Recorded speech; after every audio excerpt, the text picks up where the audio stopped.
Hello and welcome to Cold Takes. The Pittsburgh Penguins were recently sold by Fenway Sports Group to David Hoffman's investment group. Before I dive into the potential pros and cons of such a transaction, I'd like to pick up where I left off in one of my previous videos about Kyle Dubas's first two off-seasons in order to give a holistic view of where the Penguins are currently and where they are headed. Not much turnover occurred in free agency for the Penguins, as Dubas's plans seemed to rely on a youth movement, and he opened up a lot of roster space in the trade market in order to do so. He acquired forward Cody Glass, a third and a sixth, in exchange for an ECHL player. This move was another low-risk, high-reward deal where Dubas bet on a young NHL caliber player and acquired future capital along with it because of his $2.5 million cap hit. He was later flipped for a third and two organizational depth players. In another move corresponding with the youth movement, the Penguins traded for Rutger McGroarty. This trade was the first tell that Kyle Dubas was attempting to pull off a Washington Capitals-style rebuild. He traded away his first selection as GM of the Pittsburgh Penguins for a similar grade of prospect who was closer to NHL ready in order to attempt to lower the amount of years spent waiting for young acquired talent to make it to the NHL level. McGroarty is currently playing for the Penguins and developing chemistry with center Ben Kindle, while Braden Yeager is somewhat struggling to adjust to the AHL level in his first year, as he is scoring at a half a point per game pace and has worse analytics than McGroarty has at a lower level of competition. I believe that both players will have similar career trajectories, but Dubas made the right decision to get young talent that can help speed up the process of the rebuild. Lars Eller was traded for a third and a fifth, clearing roster and cap space and lowering the average age of the team, which desperately needed to happen. Philip Tomasino was acquired with a similar strategy to Emil Bemstrom and Cody Glass, a low-risk trade with potential high reward in acquiring a former high draft pick prospect who struggled to provide value for their original team. While Tomasino has still struggled to produce consistently for the Penguins and is currently playing in the AHL, the cost of acquisition being simply a fourth-round pick was well worth the risk in case he became a consistent young top-9 option for a team that desperately needed scoring depth.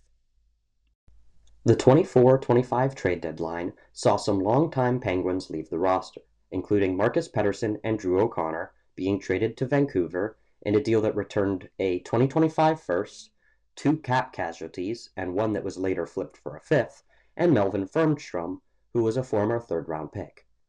This was an excellent return for two players on expiring contracts, and that first was instrumental in bringing in young high-end prospects to the Penguins system. Along with those two, Michael Bunting, Anthony Beauvillier, a fourth and a fifth pick, all in separate deals, returned Thomas Novak, Connor Dewar, Connor Timmins, 2 seconds, and a fourth.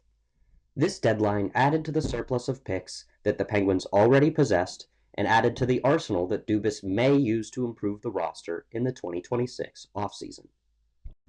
The 2025 NHL Draft was instrumental in turning the future outlook of the Penguins around. Rather than staying at their original draft position, Dubas decided to make draft pick trades that gave the Penguins 3 first-round selections. This draft class was the first that I scouted with my own eyes, and their first selection, Ben Kindle, was one of my favorite players in the entire class. I had him ranked as my 7th best prospect and viewed him as the steal of the first round. When the Penguins made the off-the-board pick, I was ecstatic, and he has done nothing but prove my excitement correct in his 18-year-old rookie season, being one of the best players on the roster. The Penguins also selected Will Horkoff and Bill Zonin in the first, and neither of which I was very high on entering the draft. However, Horkoff is attempting to prove me wrong, as he is currently a Hobey Baker favorite in the NCAA and a potentially elite prospect. Zonin seems to project to the NHL level as a middle six power forward, which is desperately needed for the Penguins, but he has suffered a setback injury this season and has only played 2 QMJHL games as of this time. The only other player that I personally scouted that the Penguins drafted was Peyton Kettles, who was my 59th ranked out of 60 players I watched, but is putting up elite defensive analytics in the WHL this season. The Penguins utilize a similar strategy as the previous year's free agency period, acquiring short-term, low cap hit contracts who are buy low rebound candidates.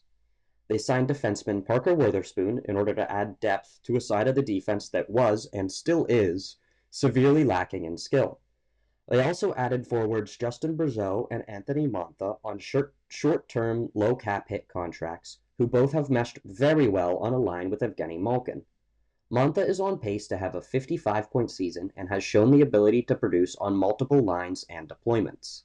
Brazeau, on the other hand, had an incredibly hot start to the season, got injured, and since then only has 2 points in 7 games and has gone 6 games without registering a point. Regardless of this lack of production, Brazeau is still an elite net front presence and can be effectively deployed as a bottom 6 option and a power play forward at the worst case scenario. Both of these players' underlying analytics are rather pedestrian. However, they were successful low-risk signings that could be potentially flipped for future assets at this or next year's deadline. Yet again, Dubas used a similar strategy as last year's offseason, shipping off depth role older players and bringing in low-cap casualties in order to acquire future assets. These deals include acquiring a second to take on Connor Clifton's contract, acquiring another second to take on Matt Dumba's contract, trading Alex Nedeljkovic for a third, and taking advantage of Artur Silov's low trade value due to him not being waiver protected and Vancouver having 3 goalies. None of these players have excelled in their new environment. However, the picks acquired in these deals can help facilitate future trades and/or bring in more young talent to the Penguins system. The Tristan Jarry trade was an excellent display of 2 strengths of Kyle Dubas: his ability to take advantage of other teams' GM's weaknesses and situations, and his ability to ship off players at the right time. Jarry was put on waivers 2 times last season and has generally had little to negative trade value since he signed his last extension. Dan Muse's defensive 1-1-3 system gave Jarry the opportunity to shine in a limited sample size, improve his numbers, and Dubas maximized his value and received 2 potential rental players and a future second-round pick for a player that could have been acquired twice for free last year. There have been reports that the Penguins are not looking to sell at this year's trade deadline.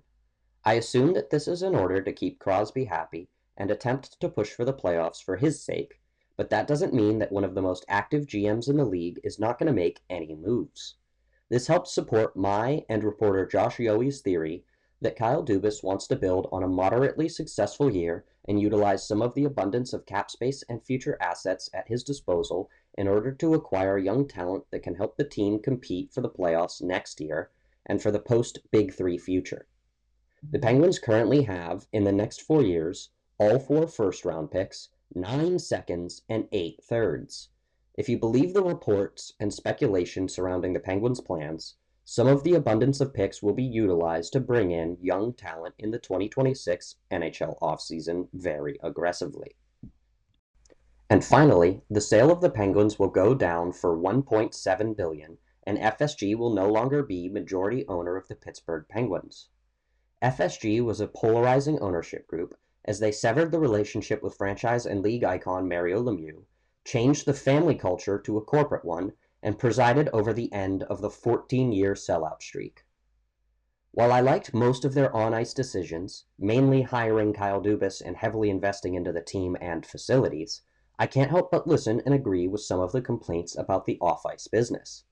A new owner, in David Hoffman, can definitely regrow the rift between the Penguins and Lemieux, bring back a family culture to a small-town team, and preside over a new era in Penguins history. I can't help but feel a twinge of worry about his net worth being approximately 7.5 times less than FSG's. Only time will tell if Hoffman will be willing or able to invest enough into the team to help it to acquire talent and contend for a Stanley Cup again. But recently Hoffman released a statement that quelled my biggest worry, having a different plan than a man he didn't hire in Kyle Dubas. The important part of the statement to me read, and I quote, "Our goal is to support Kyle Dubas with everything he needs to bring the Penguins back to the pinnacle of the NHL," end quote. This sentence alone helps satiate my worries about a potential lack of investment and/or a potential disconnect between Dubas and new ownership. However, only time will tell. With that being said, I still have total faith in the future of the Pittsburgh Penguins, and while many tough decisions lie ahead, Like retaining or letting go of Malkin, Raquel, Rust, and or Carlson, there is a bright future ahead as long as Kyle Dubas is at the helm. With that being said, this is Cold Takes, and thanks for watching.